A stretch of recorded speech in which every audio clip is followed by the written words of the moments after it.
The goal is for it to just be able to act like a human player. I.e., you can chat with it. It will remember you, your specific interaction with it, and over time it will be able to talk to you and reference previous conversations.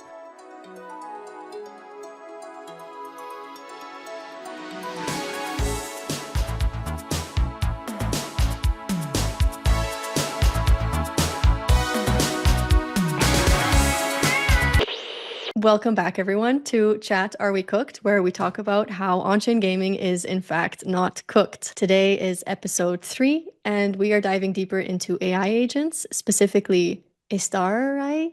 Istarai? Istarai, yeah, There we not go. bad. I will learn as we go. But yeah, I'm very excited. Ben, thank you so much for joining. Would you mind just letting us know who you are and what you do? Sure. So yeah, my name's Ben. I go by the pseudonym Technoir on Twitter and other socials.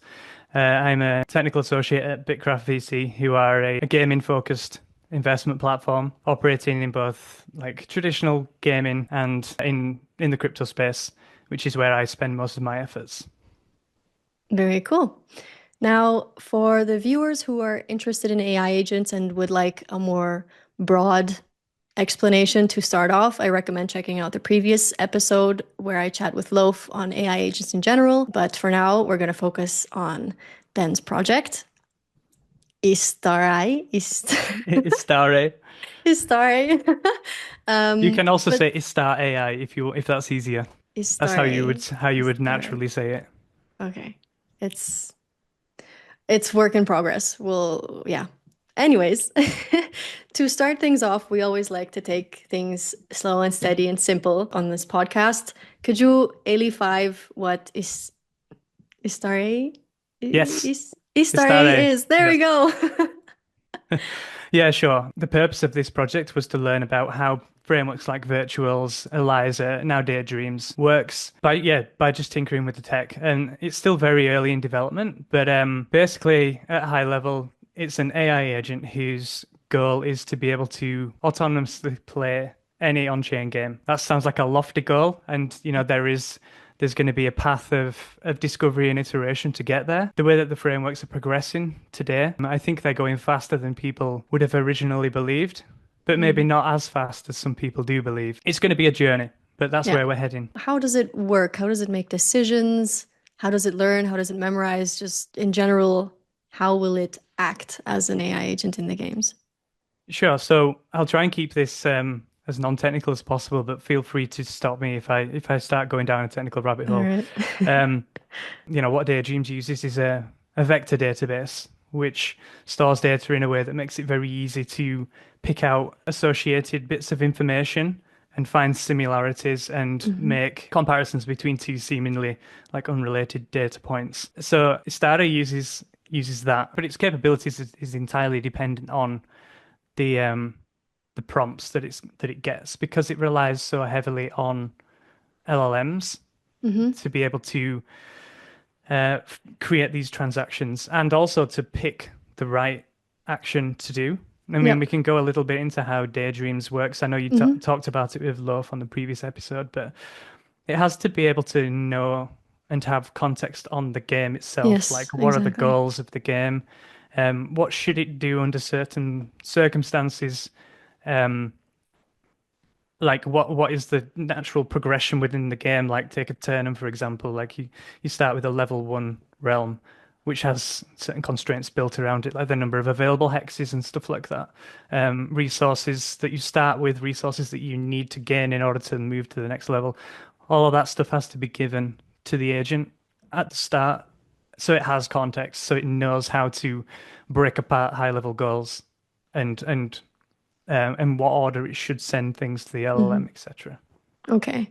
And so in the case of Istare, you like the gamer, the person who actually uses it has to give it prompts as to what it should be doing.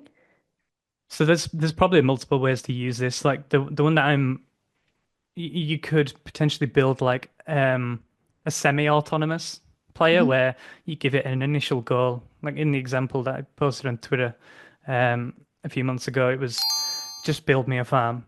Hmm. When it gets to the end of that goal, it will stop and ask for the next prompt. Hmm. But for Istarai is to be able to say win a season of Eternum, Hmm. and So it's like a Eternum high being level like an goal. incredibly complex game. That's like a it's Yeah. a non-trivial thing to ask it. But Hmm. it may break down if it's got sufficient context initially as to how the game world operates. It could take that goal and break it down into 200 smaller Hmm. goals, and in reality, it will be like a tree type structure. Yeah. So it'll have like long term, mid term, short term, and each of these, like the mid term goals will have a number of dependencies, short term goals that have to be completed before the medium term goal can Hmm. be attempted. Hmm. So yeah, it basically needs to break down stuff like that. Before I ask the origin of the name, was there a reason that you chose Starknet for this project? Yeah, so the initial reason for choosing Starknet and Eternum was I wanted to build some like a proof of concept fast. And the initial proof of concept was done with Eliza. Love had already made a Starknet provider, which could be installed into the framework as a plugin, and there were generative actions already there. So it was just a way to quickly get something up and running. Hmm. Um, but the overall goal is, yes, I want to carry on working with Eternum, but Hmm. I also want it to be able to play other games. Yeah. Very cool. Like, you know, my one of my big goals is to get it playing Pirate Nation, for example. Okay. Yeah. And Daydream sufficiently abstracts away all of the, game specific and chain specific implementations. Um, so that you only need to provide a single file for this agent to start interacting with it.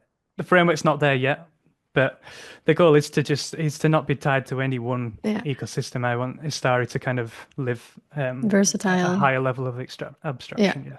Okay. Very interesting. And so why Istarai? Istarai? So Istarai, yeah.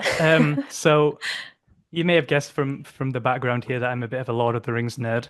Um, That's Middle I th Earth.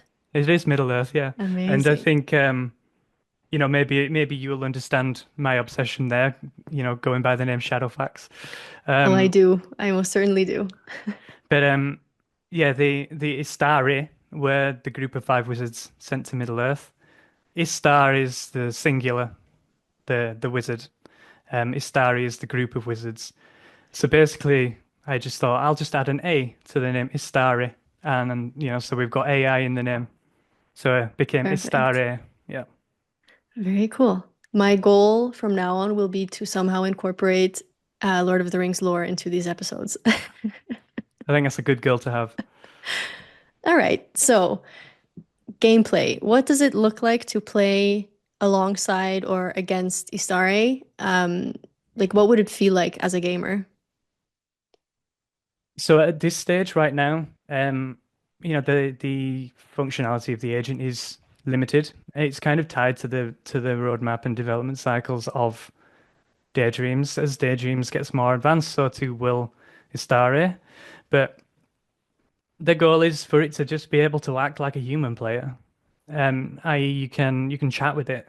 It will remember you, your specific interaction with it, and over time it will be able to talk to you and reference previous conversations and allow, players to actually build a relationship with the AI like they would a human player.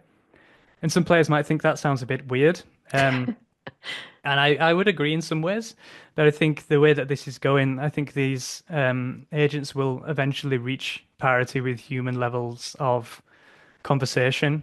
So Hmm. it will be actually quite difficult to detect whether it's an agent or not. Um, but yeah, you may be able to chat with the AI, persuade it to help you. Um, if you're nice to it, it might decide to help you. If you're not nice to it, it might turn on you. You can Mm. pull them into allegiances, or you can choose to be competitive with them, or you could just ask it to assist you in gameplay. Hmm. Um, a lot of some players do enjoy the grind, but Yep. a lot of players don't have time to engage in the grind. They just want the most engaging parts of the game, and I think an agent like this. Um, and some of the companies that Bitcraft's invested in the past, like in-world AI, for example, have been building stuff like this for years. Hmm. Um, these agents you could have like co-op style quests with Hmm. agents as an entity that can not only help you but like kind of provide context of the game world around you, Hmm. even just like share jokes about, previous experiences that you've had, things like that. And do you think they could potentially ruin the balance in, for example, multiplayer games because they might become too good or too strong?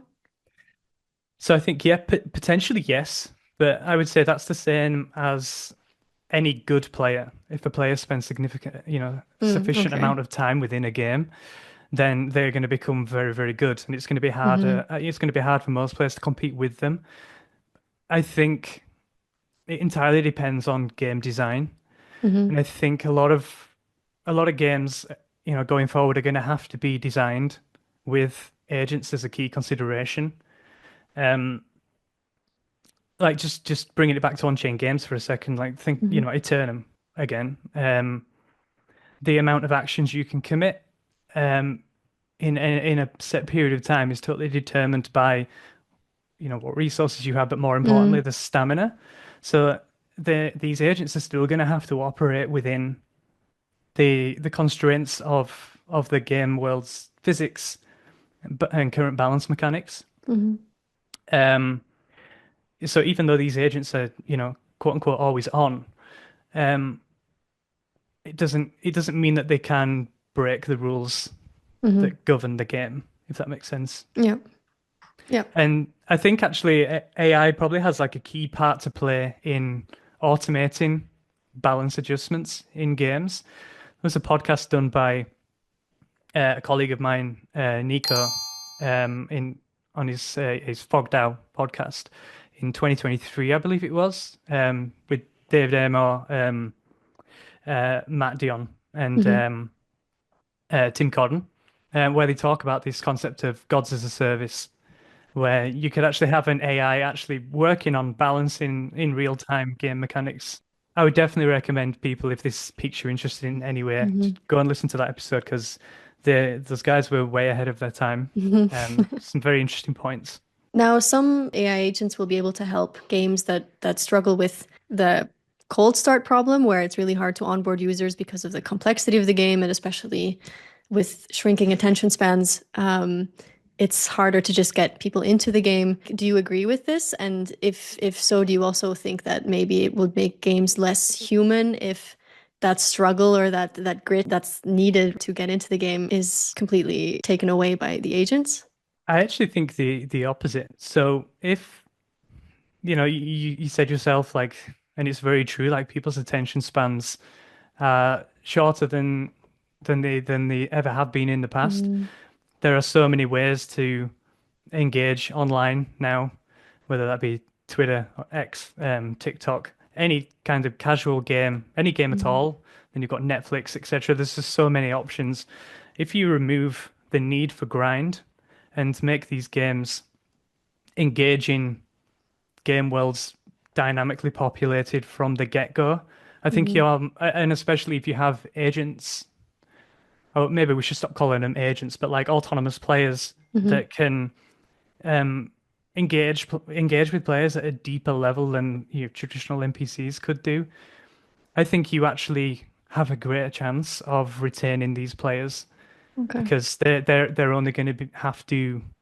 I mean, it could be an optional thing, Mhm. but if you want to do the grind, if you're one of those players, and I respect the grind, but if you want to do the grind, then you can. But like most Yeah. players don't have time to do that, and Yeah. most players just want to, engage with the most exciting parts of the game, like Yeah. the questing, Mhm. like building, being creative.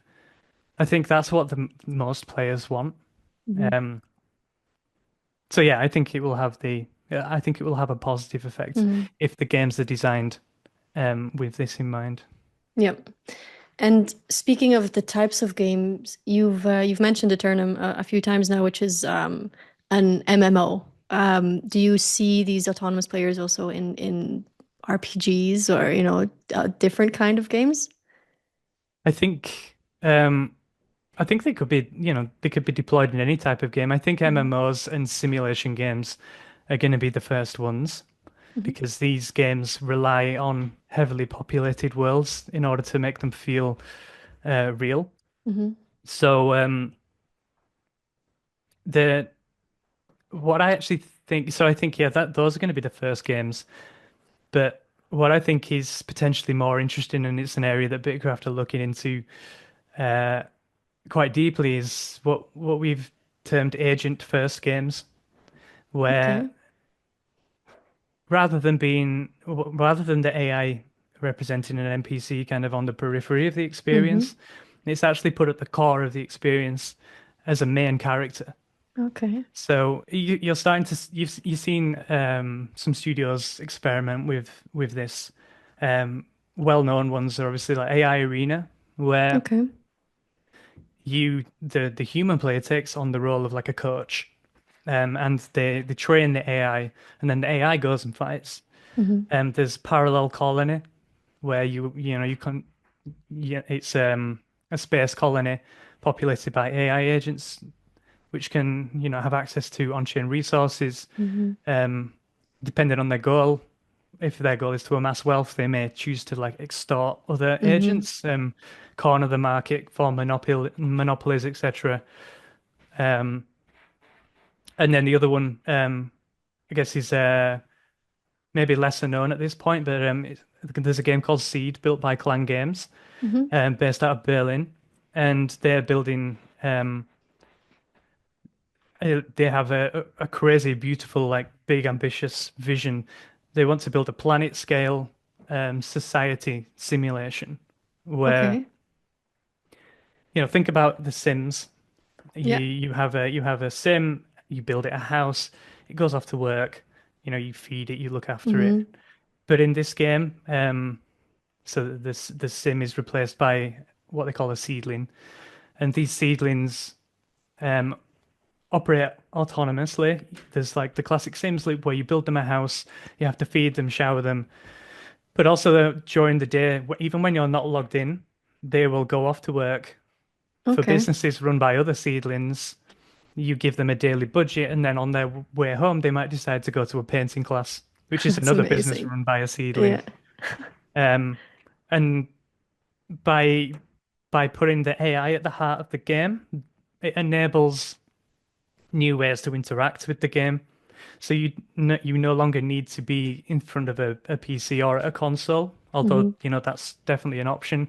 You can just as easily engage with the world through a mobile app. Hmm. You can log in um, through the mobile, just chat to your seedling, see what they're doing. Your seedling can even text you, That's amazing. LLM generated messages and stuff Yeah. like that. So I think there's a whole emerging genre, a new genre of games Yeah. that leverage this technology very deeply. Hmm.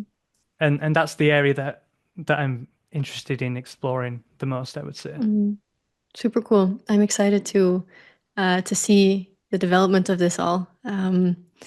Actually, it reminds me, are you familiar with Baldur's Gate? Yeah, Okay, I've started playing it and I love it so much and I've come to learn that there are so many different outcomes while you play. Like you can go down completely different roads on different like whenever you start a new game. And I thought maybe if you had like an agent, as you said, who like plays alongside you, it could be even more autonomous in a way that there wouldn't be any duplicate games, maybe even. the potential for emergent narrative and emergent gameplay Hmm. is uh, is very large, in my Yeah. opinion. Um, the fact that no two interactions with these um, agentic NPCs or agentic players will be the same, Hmm. and the fact that they can personalize the interaction to the player, I think it does create avenues for entirely new and varied experiences. Hmm. Okay, thank you very much. Now, let's take a look at the future of Istarai. Do you think that gamers will smoothly accept AI as part of their game experience, or do you think that there will be some pushback? Well, the first thing to point out is I think AI has always been a core part of games. Hmm. Like previously it's been in the form of, fairly rigid NPCs, that operate on decision trees. Hmm. Not the same type of AI as what we're talking about today. But I think players are, you know, the frontier tech typically starts within games, and gamers are usually very receptive to Hmm. new technology in some cases, not in all cases. But it's usually a testing ground for like um, it's a good kind of predictor of what future technology might look like Hmm. when you see things being implemented in games. Um, I think the AI has the potential to create richer and more dynamic worlds if it's used correctly. It could Hmm. also be used to make pretty dystopian type experiences.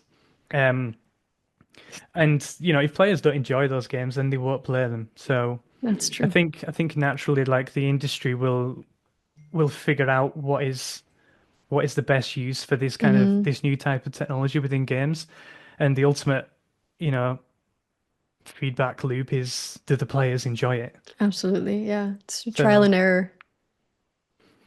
and I think it potentially creates a more engaging experience with. I mean, Hmm. I've said it a few times already, but just being able to interact with NPCs and build, a deeper relationship, which is Hmm. personalized at the player level. What's one thing that you think that Istarai will be able to do in the future that'll blow gamers' minds? So this is potentially a bit further out, but there was an article written by Tim Cotton um, about autonomous virtual beings. Are you familiar with it? I can give Nope, like a not really yet. high level, Yeah, but that'd be basically, great. an autonomous virtual being is a first-class citizen of a digital world, which has its own. It can manage its own on-chain assets, Okay. has property rights within the game, Hmm. but also pays for its own OpEx. So it is responsible for paying for its own inference costs, its own hosting costs, um, and OpenRouter, for example, allows you to pay for inference using crypto. So Hmm. that's this kind of self-reliant AI is probably not that far away. Hmm. I would love Istaria to evolve into something like that, Hmm. where it is just this digital citizen of a virtual Hmm. world, and it can just operate autonomously without any intervention from players. Um, it needs to have a high level goal Hmm. to pursue long term. But also, if it manages its resources really badly and it can't pay for its own inference, then it will die effectively, Yeah. in an AI way. Yeah. So that's what Okay. I would love to do that. Hmm. That's like the moonshot. That's amazing. We've reached the end of my questions. Is there anything that you'd like to add or that you think I forgot to ask? I would just say